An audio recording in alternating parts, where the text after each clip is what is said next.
ल हाल फिलहाल चाहिँ म अब नेपाल जाँदैछु फाइनली 1 वर्ष पछाडि पर्सिपिस जान पाइन्छ। अब म चाहिँ विदेशी उडान चाहिँ आइपुग्यो अहिले साउदीमा छु, किङ खालिद इन्टरनेसनल एयरपोर्टमा छु म अहिले। र यहाँको भ्यू थाहा छ कस्तो छ?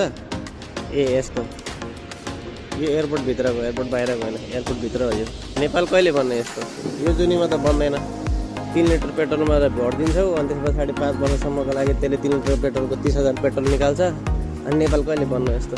अहिले फेरि हाल फिलहाल मेरै भ्लगबाट हेरेर यस्तो छ। बाँकी अरू चाहिँ म बिस्तारै बिस्तारै अपडेट गर्दै गर्छु है त। प्लेन हेराउनु ल्यायो, प्लेन हेराउनु एयरपोर्ट आएर यतिको गर्न भने त के काम त होइन। प्लेन हेराउनु ल्याएको। अब नेपालमा त गाडीमा लिएर जान्छ होइन, यस्तो कोरिडोर हुँदैन। यहाँ चाहिँ यस्तो कोरिडोर हुन्छ, त्यहाँ लिङ्क हुन्छ। अनि यतिकै मान्छे भएछ नि, हामी चाहिँ त्यो प्लेनमा जाने हो, त्यहाँ सामानहरू लोड हुँदैछ होइन। त्यही प्लेनमा जाने हो। विदेश जस्तो छ नेपाल। अब के भयो, 3 लिटर पेट्रोल मजा त्यो बोट के गर्नु अब यस्तै छ। फाइनली चाहिँ अब म प्लेनमा आएर बसेँ होइन। मेरो सिट नम्बर 14 नै। लकिली जानको छैन यो हेर्न पाइन्छ। अब यहाँबाट मेरो ट्रान्जिट दुबई छ, दुबईबाट अनि नेपाल। बाँकी चाहिँ कुरो बिस्तारै हुँदै जान्छ। त्यो के भन्छ अरे, बाई बाई साउदी। अहिले साउदी धेरै नै माथि उडिरहेको छु, पातल छ। अनि अहिले आएको छ यो चिकन टिक्का माथि हावामा। अहिलेको नास्ता यही हो। बाँकी अब झरेपछि हेरौँ। यो भिडियो चाहिँ मेरो बुढीको लागि, मेरो कालीको लागि है। बुढी अब जिन्दगी रह्यो भने एक दिन आफूलाई पनि यसरी बादलमाथिको सेयर गराउँछु। ढोक्का हो, लडाइँ झगडा त भइ नै हाल्छ, तर सेयर यस्तो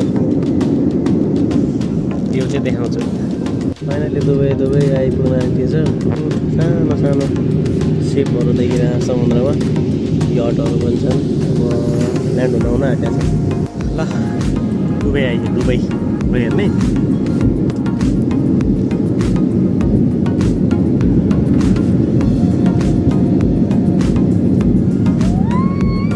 दुबई सिटी अहिलेको लागि सरी दुबई भनेछु, सार्जामा छु खासमा चाहिँ। सार्जा आइपुगेछ।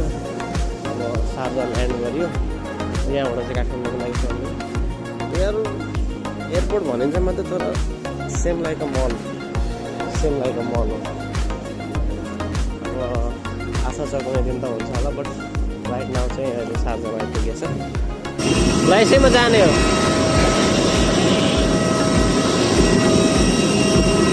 ल नेपाल पनि आइयो। अब यहाँ